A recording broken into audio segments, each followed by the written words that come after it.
When I started, I did not know what to expect, and it has been a truly marvelous experience. It's now given me a whole new path to take as I think about teaching in the fall and developing courses. I've met so many great people. I have made some wonderful contacts, and I just have had a really good time. But the week has really flown by. I was very excited about so many of the conversations I had on the stage, is meeting people and feeling the energy, the zeitgeist, the sense of strangers coming together for a very adrenaline-fueled educational experience.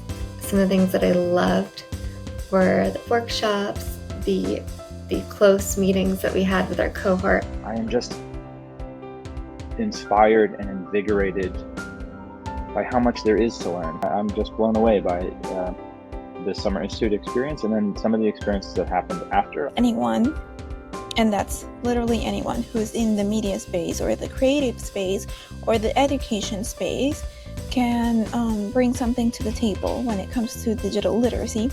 This has been a great experience. Definitely everyone learns from everyone, and I'm thankful that I could make it here. And I'm very grateful for all of the support coming from the staff, coming from the people around me.